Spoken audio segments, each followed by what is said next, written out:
Welcome back to Buckeye Talk. It is a brave new world for your podcast and for us. I'm Nathan Baird from cleveland.com, along with Stephen Means and along with Andrew Gillis, who joined the podcast for the first time last week, has fully joined our team, and is going to be covering Ohio State football with us going forward. And I did not realize until about 2.5 minutes ago that Andrew and Stephen have never met, have never spoken a word to each other, and No, have still, I guess, never been in the same room as each other.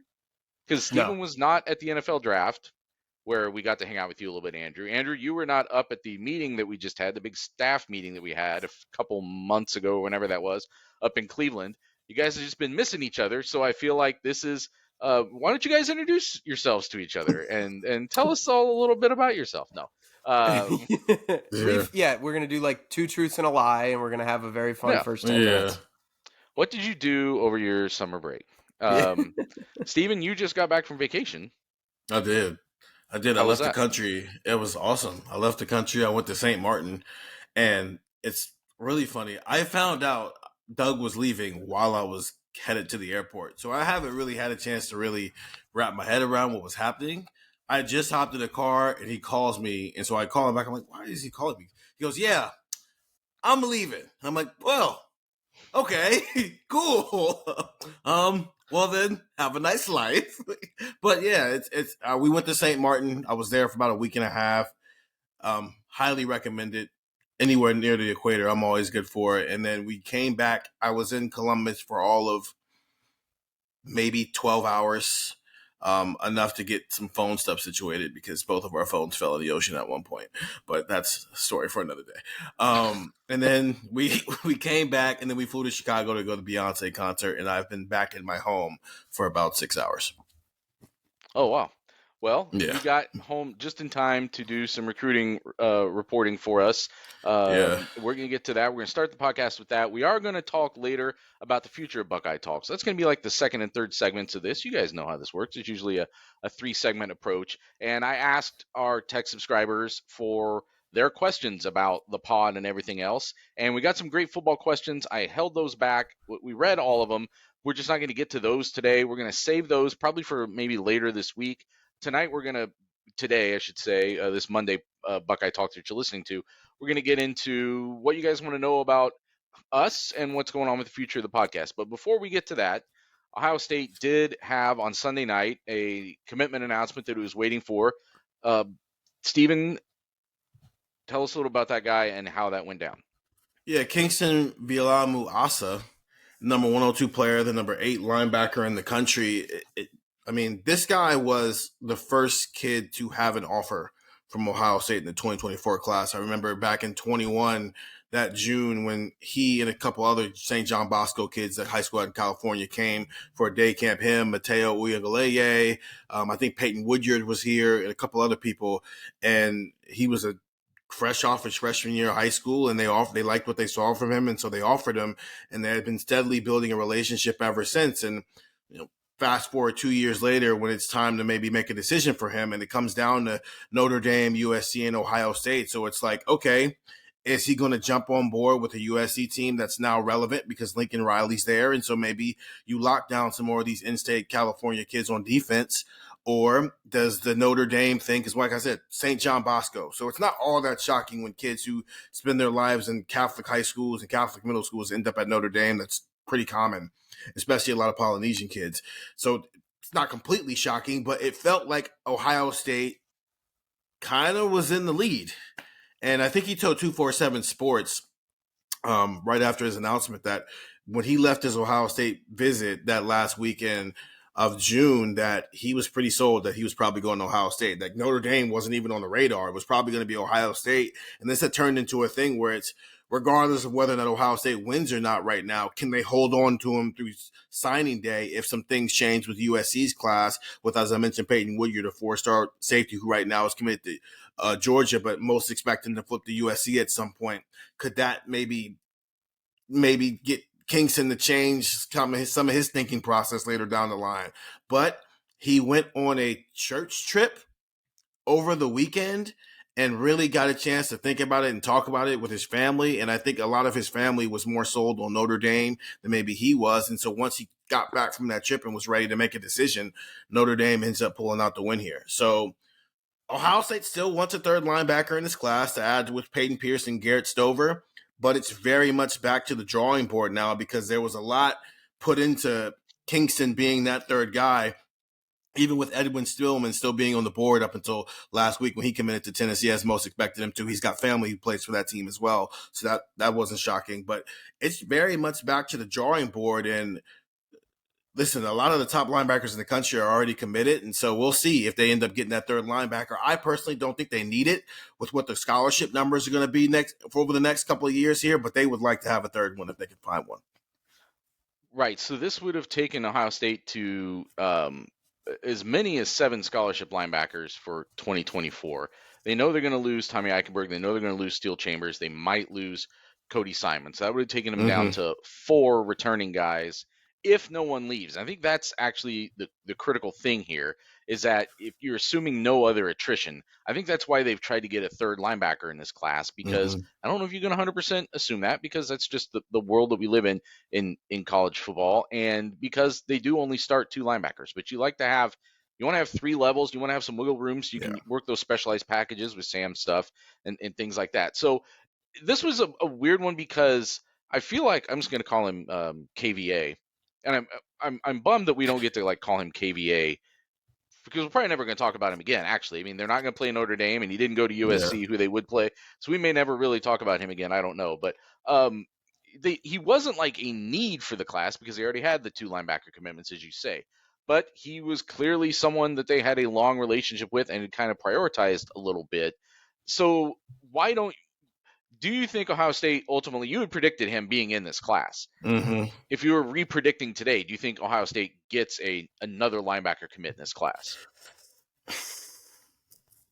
No, not if I had to predict it right now, because the names don't appear right now. It's very much back to square one. You're gonna have to flip some people at this point if you want a guy who's Ohio State caliber. So you almost have to see. It's almost at this point throwing feelers out there to see if anybody nibbles is where they're at here. And at least they've got 6 months to try to figure that out, which is where Ohio State's at with a lot of defensive positions. They need to know decisions now, whether it's at linebacker, whether it's at safety, whether it's at corner, so they know what to do next, so they're not caught like they were in 23, where in a span of 4 weeks, you found out your top 3 edge rushing targets were all off the board, but you only had 3 weeks to make that up. You're not finding a top 5 edge rusher at that point. So having that so much time is why they're really forcing the issue with some of these top tier guys and hoping they make decisions. And a lot of them have decision dates at this point. But right now, I don't think they'll get it. I think they'll try. I think there will be some names that they'll try to they'll get feelers out to and maybe try to get to some games this fall. But I just don't see it happening at this point. Andrew, one of the questions we got from our tech subscribers was someone who listened to Friday's podcast, and you had mentioned your dad being an Ohio State fan, but they pointed out, like, you never mentioned what your own fandom was growing up. Does it give you any perspective on this particular decision and maybe what this means for Notre Dame? Yeah, so I mean, growing up, I grew up in the DC area. There wasn't a college team, and Notre Dame was my pick. So I was a Notre Dame fan as a kid, and I think you look at kind of where this class is for Ohio State. I was kind of doing some just kind of basic research. I've only been here a few days, but I mean, how different would be like what would the conversation we would be having? What would that conversation be like if Justin Scott had committed to Michigan? Like, I mean, they have one defensive player in the top 100 right now. Like, I mean, you lose Kyngstonn Viliamu-Asa to Notre Dame. I know this is an offensive player, but it kind of sounds like everything I've read that Gerby Lambert is kind of leaning towards Notre Dame as well. Like those are guys that, I mean, as a one-off, you're going to lose these recruiting battles, right? Like you're going to lose KVA to a Notre Dame. You're going to lose Gerby Lambert to a Notre Dame or to a Michigan. Like these things happen, but you just kind of start to look at the class, and the highest ranked players in their class right now, wide receiver, aside from Justin Scott, wide receiver, quarterback, running back. Like you've got to start hitting on some of these higher level defensive players, because that's what Ohio State, I mean, every time I watch Ohio State, there's never a doubt that they can hang 45 on anybody. They just did on Georgia, and you need more high-end defensive players because you can get all the 4 stars in the world. You can have a high blue chip ratio. You can do all those great things. But if you don't have a lot of high 4-star level players, especially one who comes from St. John Bosco in the Trinity League out in California, if you know anything about California, that's modern day. That's a great area for high school football. Like, those are the kinds of kids that you need to start to hit. So I think, I'm curious to see kind of how this evolves in terms of, okay, you got Justin Scott, great, outstanding, need that kind of guy to win a national championship. But I'm curious kind of how this evolves as over time as this builds, just because, Notre Dame can get one and then Michigan can get one. Well, they can't get everyone. So you've got to start getting these high level defensive recruits. And I think, like Steven said, you're kind of going towards flip season if you if you want to bring in an elite level player like that. Andrew, have you been just like listening to the last year and a half of Nathan and I doing recruiting pods? That's all. Yeah, that's all we ever say is they get good quarterbacks, they get wide receivers. Where are the defensive recruits? Now, I do want to push back on the existential crisis of Ohio State football recruiting. Literally, this is the only issue. So I got through my first answer, and I didn't sound like an idiot. So that's good. No, all right. Yeah, you're on the path, and because you hit on some stuff there. There is a fear amongst the fan base right now that you feel like you're in the same spot you were a year ago, where it's the last weekend of July, you're coming off of those June official visits, and you feel like you have all this confidence that you're going to learn this 5-star, this top 100 recruit, this top 50 recruit. All these guys are coming eventually. And then one by one, they all start falling off every left and right, whether it was Caleb Downs or Mateo Uyunglele or Keon Keeley, Damon Wilson, and on down the list last year. It felt like that got fixed. Some of that felt like it was NIL reasons, but some of that's just you didn't recruit as well as Alabama or Georgia did. And that's why they're Alabama or Georgia. So here we are again, where the NIL part isn't as much of an excuse. And it's KJ Bolden, it's Kyngstonn Viliamu-Asa, it's Edric Houston, it's Dylan Stewart, it's Aaron Scott. It's the same concept. And you're just waiting to see. You're in wait and see mode. Aaron Scott's up next. He'll commit here on Sunday, and it's down to Ohio State and Michigan. But you put it bluntly.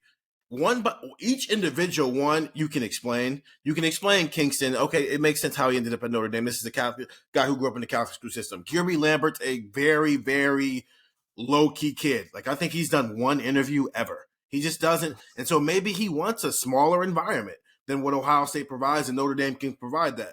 Those are all explainable. But when 1 + 1 = 2, it's fine. But eventually 1 + 1 + 1 + 1 + 1 is going to equal 15. And then you're going to see it on the field when you play Michigan, when you play Oregon, and when you play Georgia, and when you play Alabama. So that's what we're talking. It's not about one individual one. It's, are we going to see a repeat of last year where you thought you had all these guys, and then on signing day we're asking, hey, what happened to all these guys you were supposed to get? Now, there's good reason to believe that won't happen this time around, but I mean, it's happened to Marquise Lightfoot and now KVA, as he's the new JTT apparently.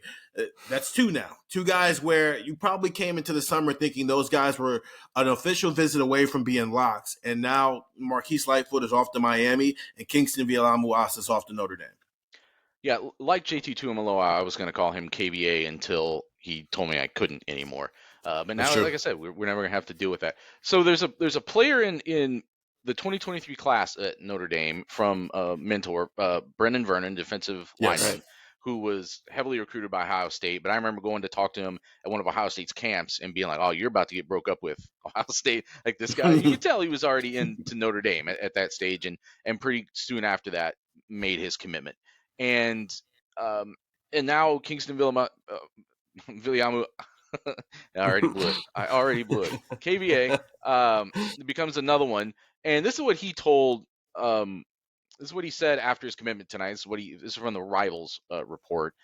It's a place where I don't have to compromise. I'll get the best of both worlds, education and football opportunities. And this last week, I've really been praying, and I feel like God led me to choose Notre Dame. It's a different feeling when you step on campus. It's a really spiritual place. And it's a place where I feel I'm going to be able to be focused and be able to become the best man, athlete, and student I can be. Now, obviously, there's a lot of Ohio State prospects who have said very similar things over the course of their career about something about Ohio State. Usually not that it's spiritual, but that something on campus, they get there, it makes them, they feel it. But Andrew, again, because you have some insight into what Notre Dame wants to do, what it wants to be, what it is right now. do you think Notre Dame fans, you get the vibe from the program, like they have to make inroads in Ohio or against the kind of athlete that would be going to Ohio State in order to sort of pull back up maybe to that tier that Ohio State is at, which I think most people would say, as good as Notre Dame is still clearly a tier above that. Well, I don't know if it's Ohio specifically. I think it's, you need to recruit more Ohio State level players. I mean, and like, look, I mean, kind of like Steven just said, and I'm glad he reaffirmed that point. God, that took such a load off my shoulders. You talk about, you talk about some of these guys that, are at Ohio State right now. I mean, Ohio State still has a really, really nice recruiting class. Like, you look at the rankings, they're still very, very highly recruited. Now, obviously, a lot of those players are offensive players, but still. So, I mean, you just kind of look around and see, okay, like how many players at, for example, like you said with Notre Dame, how many players could actually, like, if you could take them right now, how many players at Notre Dame played Ohio State? Left tackle Joe Alt, 100%. Cornerback Benjamin Morrison, 100%. Sam Hartman, probably. Blake Fisher, right tackle. I mean, you start to get kind of down the line, and you just kind of look and say, like, I don't know how many of these guys that there are, and that goes for a lot of programs. So I think it's a national game. I mean, you look at kind of where these recruits are from Ohio State. I have the list right now: Illinois, Florida, Indiana, Georgia, Texas, Ohio, Indiana, Ohio, Arizona, Texas. Like, these are guys that are national. So I don't think it's an Ohio thing. I think the way that a lot of these programs are starting to recruit now, and then, I mean, you have USC and UCLA going into the Big Ten. Like, this is a national game, and it has been for a while. So I think that it's not so much, you have to recruit a certain type of player. It's you have to recruit a certain type of player everywhere. I know one of the things that, you talk about with specifically with Notre Dame, and I think this sounded really big with Kyngstonn today, was, I mean, the academic part and the religious part, like, that matters to a lot of people. Like, Notre Dame doesn't lose a lot of living rooms when you recruit these kids, because like, what parent sits there listening to a high school, a college coach saying, your son is going to get a great education, your son is going to, do this academically, and your son is going to have this, and, blah, blah, blah, especially if they're a religious family. Like, that sounds really good to a parent. And I'm not saying Ohio State sounds bad. I'm just saying that, like, that's kind of the pull, and that matters to some kids. Obviously, it matters more to, for some kids to make it to the NFL, because you just look at the recruiting classes. But I think that that's kind of where that you look, and I mean, Michigan started to make inroads over these last few years. Their recruiting classes are getting better. So I think that that's kind of where it is. It's more of a national thing. And I mean, like Steven said, 1+1, that's fine. But the more this kind of adds up, and specifically on the defensive side of the ball, then you're going to start to get into some problems for Ohio State. Steven, you actually even already mentioned, Ohio State has a linebacker in this class that Notre Dame wanted as well, right? And Ohio State got that job done. And this is completely unfair, but did they get the one that they wanted of those two? Because I think that's what it ultimately comes down to, right? Yes and no. I honestly think the answer is yes and no, because, like I said, Kyngstonn is the first person they offered in this class. Not Dylan Raiola, not Jeremiah Smith, Mylan Graham was like shortly. It was like a year later, but not Mylan Graham, not the five, not Justin Scott, not the 5 stars. The dude who's borderline top 100 recruit is the first person they offered, and he's from California, and you don't get him. So from that point, no, you didn't get the person you want. I think that James Laurinaitis allowed you to benefit from a recruitment that probably shouldn't have gone your way in some ways, because they didn't really get in on Peyton Pierce like that until James Laurinaitis showed up in January. And that's what made that possible, is that Peyton Pierce chose James Laurinaitis. James Laurinaitis just changed employers, but he was still choosing him first in that situation, which I think brings up a bigger issue. I've talked at length since James Laurinaitis got here of like, man, he can be for the linebackers what Brian Hartline was for the wide receivers one day, when that opportunity is presented. But right now, he's a GA. He cannot leave. He can only work when these players are on campus. He can't go out and recruit. And I've talked since Jim Knowles got hired that he got hired to scheme and fix the defense, but he didn't get hired to necessarily replenish the defense with talent. His recruiting prowess is not why he's here. He was never a good recruiter. that can't continue.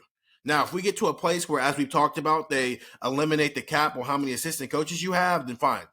Go back in your room and you draw up as many plays as possible as long as they work in the games that matter most. But until that happens, this can't be James Laurinaitis. You can't rely on James Laurinaitis to get the job done for you with every single recruit because he can only work his best if a player comes here. Jim Knowles has to be on the road. This is 2 years in a row where there's a top 100 recruit where it feels like Ohio State's got him at linebacker. Last year was Tackett Curtis, and where did he end up? Ironically enough, USC. This time around, it's a guy who's also thinking about USC.